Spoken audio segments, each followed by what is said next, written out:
Hi everyone, I'm Shabnam Mahmood from BBC News and I'm here with Kangna Ranaut, one of the biggest stars in India today. She shot to fame in 2006 with her debut film Gangster, and in less than a decade she's established herself as one of the leading actresses in Bollywood. Her choice of roles has redefined the stereotypical Indian film heroine.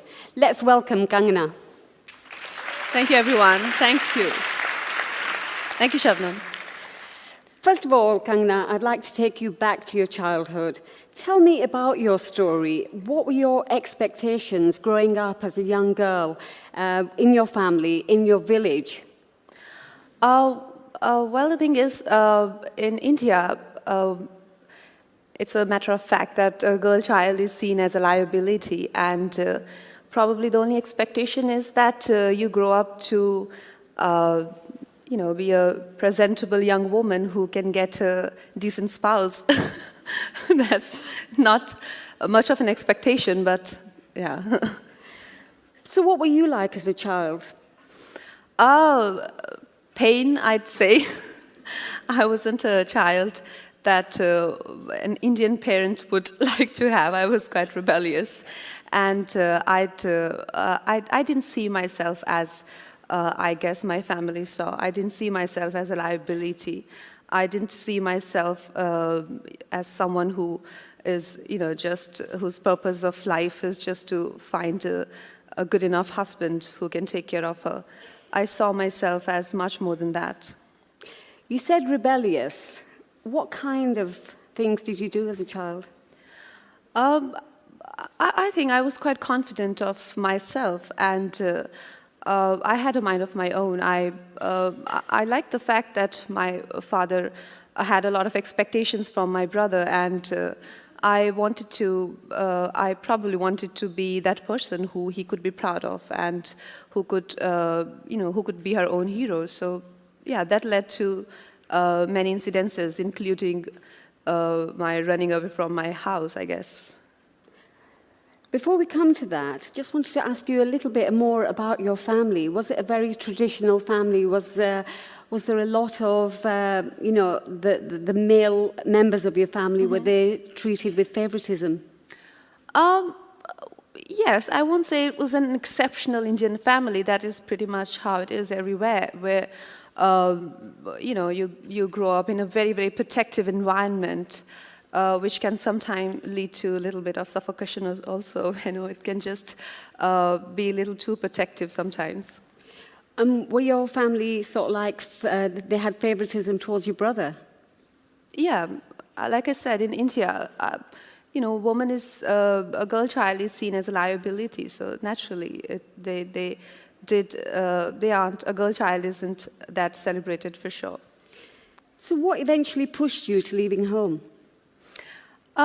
Like I said, that quest, that understanding of your own self, that confidence that you carry in yourself, that you're a lot more than people think you are, and you want to prove that, and you want to find yourself, and you want to be a lot more than you're believed that you are. So probably that quest.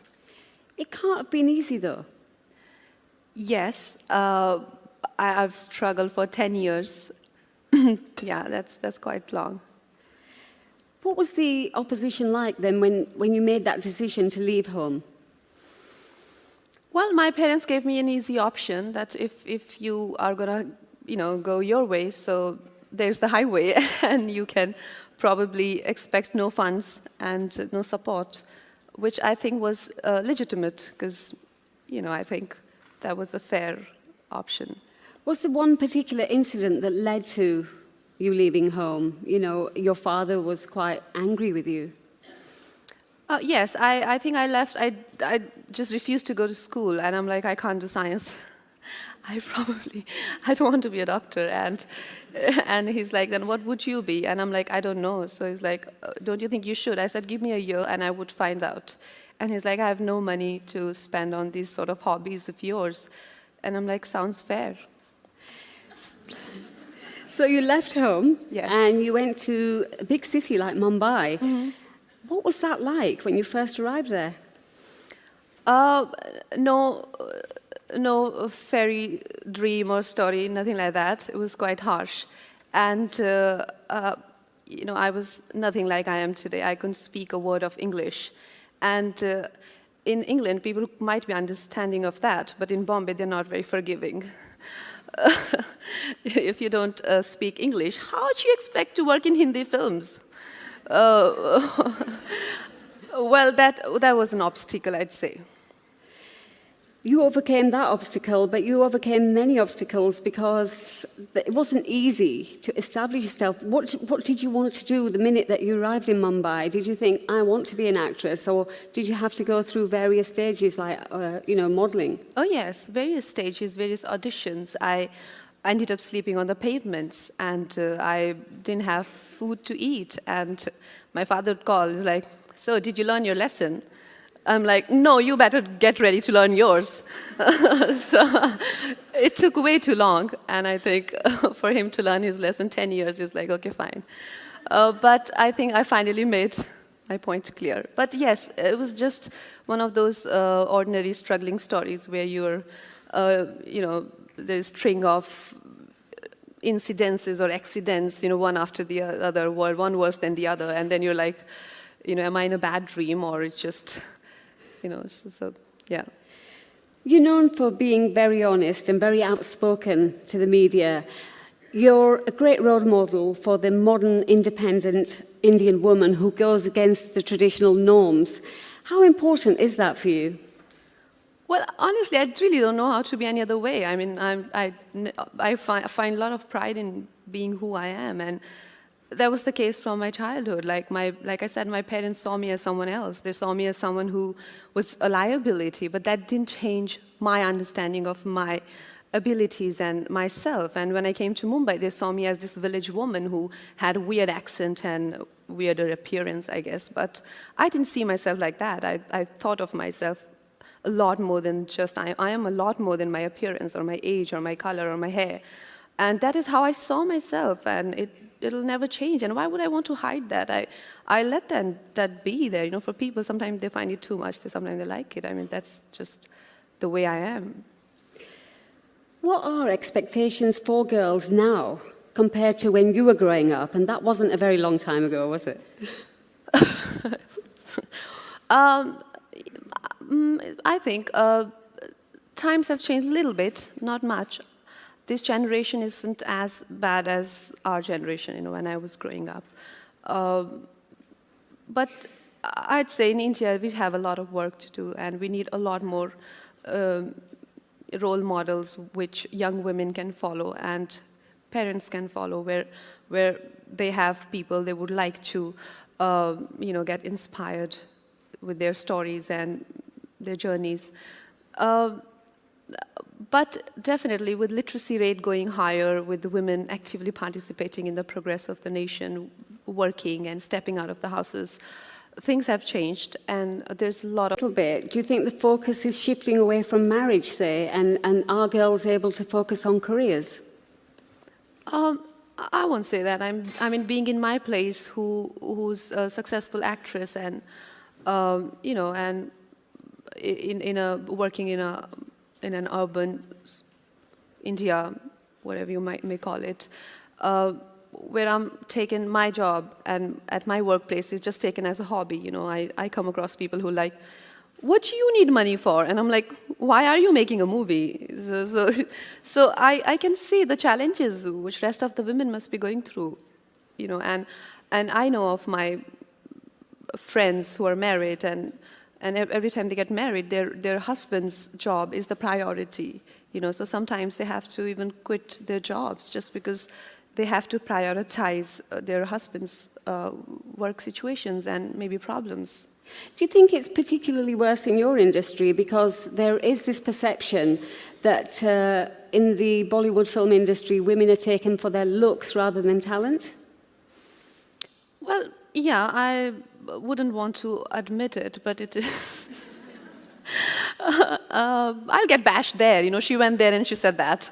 But it is true that they do objectify women. Bollywood films do objectify women, and Not all of them, some of them at least. Sexism and misogyny against women is an issue that all patriarchal societies have to deal with. Yes. And this is particularly close to you because it was reported that your sister was the victim of an acid attack. Right. What can be done to combat this widespread gender crime?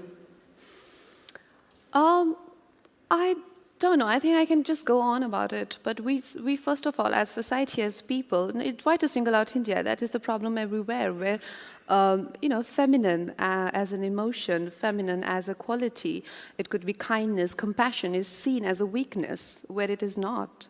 It's just not women. It is just not restricted to women, even to children, to men who tend to display these emotions. They are seen as weaker beings, and that is not the fact. We need to change that mentality. We need to respect the feminine as an emotion and not try and suppress and crush it, but to love and to value it. And the history is witness that in the past, if anything that could conquer the darkest and the deepest corners of a human soul, that has been feminine. It has been compassion, love, and that is the only way to penetrate the darkness, light, not anger or one of your very aggressive emotions. So the tendency of human beings to see feminine as a weaker emotion, that is what has to be changed. So when you see a beautiful woman and you can't acquire her, you want to destroy her.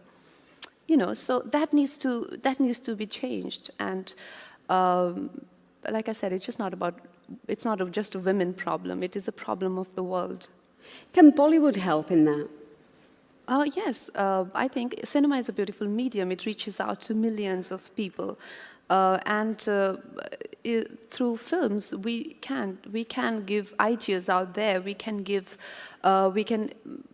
implant ideas in people's brains or mindsets, which can grow into significant things, and which can bring about significant changes. Because of what you've been through, and you've stood up for yourself, what are your thoughts about what happened to Jyoti Singh, the 23-year-old medical student who was raped and killed on a bus in Delhi? Well, the thing is, a lot has been spoken about that, and a criminal is a criminal. A criminal doesn't have a religion or a nationality, do they? They're not even humans. They're not even entitled to be humans. So if you see, their tendencies, they probably would fit in animal kingdom, and animals don't have religions. So why to be criminals as people who belong to a certain, race or creed or religion? No, they don't have. They're not even humans. So there should be strict laws for animals like that, and they should be behind the bars and not left in the open like that to damage humans, I guess. That particular case received a lot of attention around the world. Do you think things have changed for women? Things have changed for women. Have things changed for women since then? Is it safer for women to go out there? How do you guarantee that, how can you guarantee something like that? I mean, I wouldn't say that anyone can guarantee that sort of, though I would love to live in a perfect world like that, but we can only hope and try, and our sincere endeavors could hopefully lead us there. But it would be absolutely wrong if we tell our children that, okay, now we think it's completely a crime-proof world that we are a part of, and now go out and do what you like. I don't think that's achievable. Probably in my little understanding of the matters, I think that's a little impractical to hope, yeah. But there are a lot of women in India that are reluctant to report crimes like that. Yeah, I think that is the sad part, that as a woman you feel responsible and you're held responsible for an incident like that. And again, that comes from the fact that your birth as a girl child is not celebrated. If it's not a tragedy to a family, it's definitely a setback. So when you start from a point like that, it's very hard to find pride in your own self, confidence in your own being and in your own actions. So probably everything that you do is wrong. So even if you get teased or you get molested, probably was your fault and you were wrong. So I think that mentality has to change just so that these people can report and they can identify the animals we just spoke about, because they roam around everywhere. And it's not just in, not in every class. The crimes happen in all classes, Coming back to Bollywood, what is the future for female actresses? Are they going to be taken seriously? They're going to be taken seriously. Well, I don't think we need anyone's approval about, what we do as actresses. I feel it's a lot more important for women to accept themselves as opposed to others accepting them. You can't be hoping to get others' approval on what you do. When I work in a film, I'm not seeking anyone's approval, so because they always start as, and I'm like, yeah, it is good, it's good, and they're like, yeah, it is good. So you got to be confident of who you are, and you can't really always, because others' opinion of you will always shift. Their perspective will keep changing. Like I said, when I started out, they dismissed me like a nobody. And today I am who I am because my understanding of myself never changed. So as women, we don't have to hope that we get our due. We need to get up and get it ourselves. And finally, Kangana, what else is in store for you beyond acting? I have a couple of projects coming up. I'm starting a period drama called Rangoon, which is based in World War II. So I'm going to start filming for that. And then there are some biopics and regular film stuff. I love being here, though. Love being here. Thank you so much. This was something so unusual for me. Thank you.